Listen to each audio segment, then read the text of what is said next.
Hi welcome to SR official channel అండి.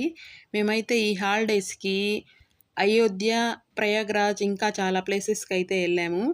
ముందుగా మేము ప్రయాగ్రాజ్ వెళ్ళి త్రివేణి సంగమంలో స్నానం చేసి తర్వాత అయోధ్యకి వెళ్ళాలనుకున్నాము.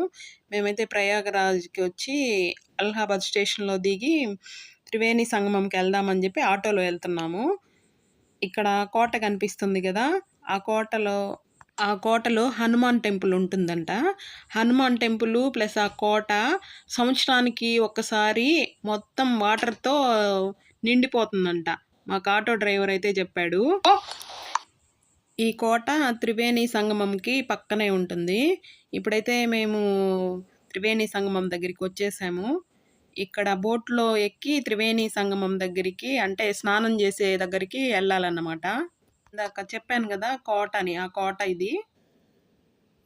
బోట్ అతన్ని అడుగుతున్నారు ఎంత అయింది అంటే వాళ్ళు 500 అవుతుంది మనిషికి అని చెప్తున్నారు. మేమైతే అంత ఇవ్వలేదండి. మనం ఎంత ఇస్తామో వాళ్ళకి చెప్పి బేరమాడి తీసుకెళ్ళొచ్చు. మమ్మల్ని అయితే బోట్లో ఎక్కించుకొని తీసుకెళ్తున్నాడు. త్రివేణి సంగమం దగ్గరికి స్నానానికి అని చెప్పి వెళ్తా ఉన్నాము. బోట్ అతను చెప్తున్నాడు, ఇది గంగా, యమున, సరస్వతి. ఒక సైడ్ గంగా నది, ఒక సైడ్ యమున నది. వాటర్ కూడా డిఫరెంట్గా ఉంటాయి అని చెప్తున్నాడు. ఇక్కడ మనకు చూపిస్తున్నాడు కదా అతను, అది మాత్రం యమునా నది. యమునా నదిలో నీళ్ళు మాత్రం ముదురు ఆకుపచ్చ రంగులో ఉంటాయంట.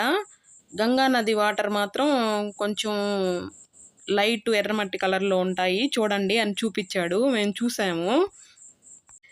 ఇక్కడ 3 పూజలు చేస్తారు. గంగా పూజ, పెండదానం, వేణీదానం అయితే చెప్తున్నారు. వేణీదానం అనే పూజ మాత్రం భార్యాభర్తలే చేయించుకుంటారు.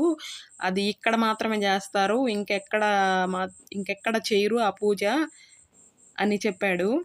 ఈ గంగా, యమున, సరస్వతి త్రివేణి సంగమం అని చెప్పాం కదా, గంగా, యమున కనిపిస్తున్నాయి. సరస్వతి నది మాత్రం అంతర్వాహినిలా కింద ప్రవహిస్తుందంట. అక్కడికి వచ్చి ఆగుతుంది ఆ నది, అక్కడ ఉంటుంది అని చెప్పి ఆ సంగమం దగ్గరికి అయితే మమ్మల్ని తీసుకెళ్ళి మీరు స్నానం చేసేసి అయితే రండి, నేను ఇక్కడే వెయిట్ చేసి మిమ్మల్ని తీసుకెళ్తాను అని చెప్పారు. మేము స్నానానికైతే వెళ్ళాము. స్నానం చేసి ఇంకా అక్కడే అందరూ స్నానాలు చేస్తూ ఉన్నారు, పూజలు చేస్తున్నారు. పండితులు పూజలు ఆ బోటుల్లోనే చేస్తూ ఉన్నారండి. మేమైతే స్నానం చేయడానికి వెళ్ళాము.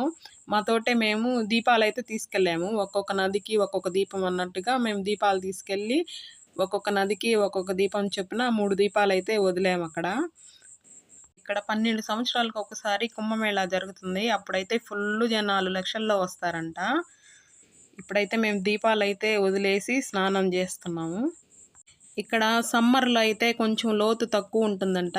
అదే మిగతా టైంలో అయితే కొంచెం లోతు ఎక్కువ ఉంటుంది అని చెప్పారు. అది పెద్ద లోతు ఏం లేదు. మేమైతే బాగా దిగి మునిగాము, అంతే. మేము కనిపిస్తున్నాం కదా, అంతే ఉండింది లోతు. స్నానం చేసేసి మేమైతే వెనక్కి వచ్చేసి కోటలో ఉన్న హనుమాన్ గుడికి అయితే వచ్చామండి. హనుమాన్ గుడికి వచ్చి అక్కడ దర్శనం చేసుకున్నాము. ఈ వీడియో కాక మీకు నచ్చినట్లయితే లైక్ చేయండి, షేర్ చేయండి, సబ్స్క్రైబ్ చేయండి.